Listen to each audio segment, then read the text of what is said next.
Telugu Desam party అధికారంలోకి రాగానే మొట్టమొదట రెడ్ బుక్ వేధింపులకు గురైంది వైఎస్ఆర్సీపీ నేత. ఆ వైఎస్ఆర్సీపీ నేతను నెలల పాటు జైల్లో ఉంచారు, నెలల పాటు వేధించారు. ఆయన అనారోగ్యంతో బాధపడుతున్నా సరే ఆయన పైన తెలుగుదేశం కూటమి ప్రభుత్వం కనికరం చూపలేదు. ఆయన 3 నెలలకు పైగా రిమాండ్ ఖైదీగా జైల్లో ఉండి బెయిల్ వస్తున్న సమయంలో మళ్ళీ ఆయన పైన కొత్త కేసులు పెట్టి లోపల ఉంచాలని తెలుగుదేశం పార్టీ ప్రయత్నించిందంటే ఆ మాజీ ఎమ్మెల్యే పైన తెలుగుదేశం పార్టీ ప్రభుత్వం ఏ స్థాయిలో కక్ష సాధించిందో అర్థం చేసుకోవచ్చు. కానీ బెయిల్ రావడంతో ఆ నాయకుడు మళ్ళీ ఇప్పుడు వైఎస్ఆర్సీపీలో యాక్టివ్ అయ్యారు. వైఎస్ఆర్సీపీకి పునర్వైభవం తీసుకొచ్చే ప్రయత్నం చేస్తున్నారు. ఆ నాయకుడు ఎవరో కాదు, వల్లభనేని వంశీ.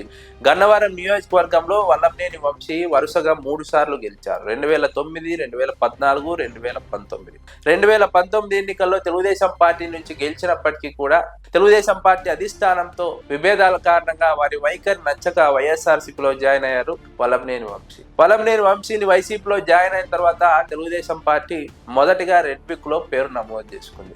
వంశీ పేరు నమోదు చేసుకున్నాకే మిగిలిన వాళ్ళ పేరు నమోదు చేసుకున్నట్టు రాజకీయాల్లో ప్రచారం కూడా ఉంది.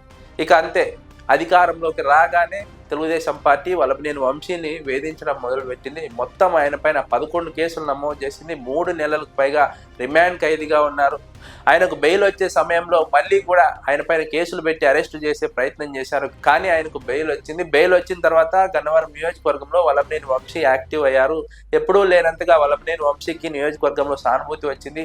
నియోజకవర్గంలో నిత్యం పర్యటిస్తున్నారు. ప్రతి చిన్న కార్యక్రమానికి హాజరవుతున్నారు. కార్యకర్తలకు అండగా నిలుస్తున్నారు. తాను జైల్లో ఉన్న సమయంలో కూడా కార్యకర్తల బాగోగుల గురించి తెలుసుకొని కార్యకర్తలకు అండగా నిలిచారు. పరోక్షంగా తన కుటుంబ సభ్యుల ద్వారా అన్ని రకాలుగా ఇబ్బంది పడుతున్న కార్యకర్తలకు ఆర్థిక సహాయం, న్యాయ సహాయం అందిస్తూ వచ్చారు.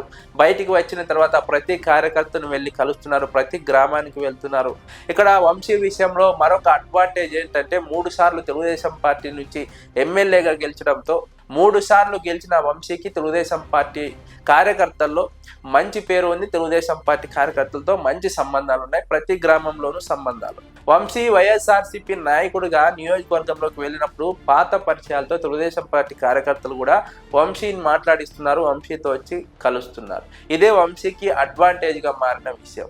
ఈ విషయం నచ్చక తెలుగుదేశం పార్టీ ఎమ్మెల్యే యార్లగడ్డ వెంకట్రావు వల్లభనేని వంశీపై మరోసారి కక్ష సాధింపు ప్రయత్నం చేస్తున్నారు. కేసులు నమోదు చేసే ప్రయత్నం చేస్తున్నారు. తెలుగుదేశం పార్టీ వాళ్ళు ఎవరైనా వల్లభనేని వంశీని కలిస్తే వల్లభనేని వంశీని కలిసినందుకు గాను వారిపైన తెలుగుదేశం పార్టీ వాళ్ళు ఇబ్బందులకు గురి చేస్తున్నారు. వారిపైన దాడి చేసే ప్రయత్నం చేస్తున్నారు. కానీ వల్లభనేని వంశీ వీటిని లెక్క చేయకుండా నియోజకవర్గంలో పర్యటిస్తున్నారు. కార్యకర్తలను కలుస్తున్నారు. తెలుగుదేశం పార్టీ వారైనా సరే తనకున్న పరిచయాలతో వారికి కూడా అండగా నిలబడుతున్నారు. వైఎస్ఆర్సీపీ వైపు తెలుగుదేశం పార్టీ వాళ్ళు రావడానికి వల్లభనేని వంశీ చాలా కీలకంగా ప్రయత్నిస్తున్నారు. ప్రతి గ్రామంలో తిరిగి తన పాత పరిచయాలను ఉపయోగించి తన పట్టును పెంచుకునే ప్రయత్నం చేస్తున్నారు.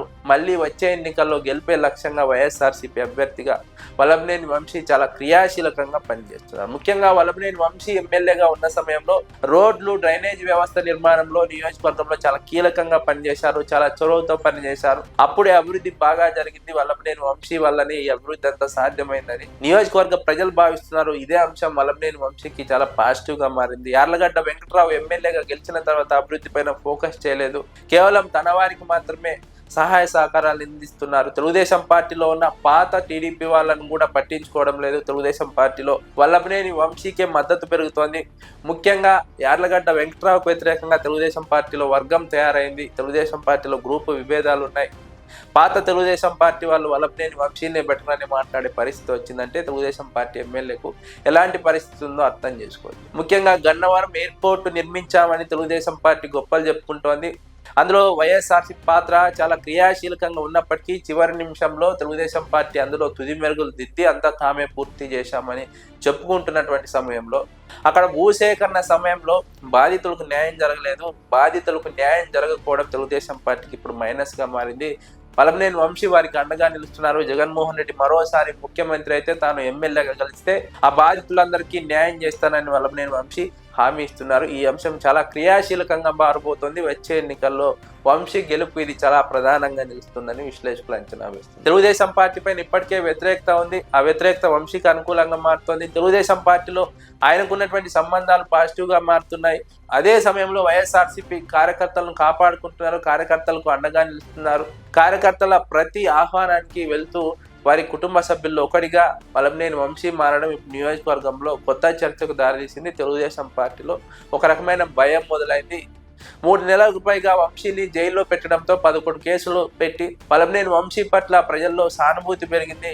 ఎమ్మెల్యేపై ఉన్నటువంటి వ్యతిరేకత వల్లభనేని వంశీకి పాజిటివ్ గా మారింది. వంశీ హయాంలో జరిగిన అభివృద్ధి వంశీకి పాజిటివ్ గా మారింది.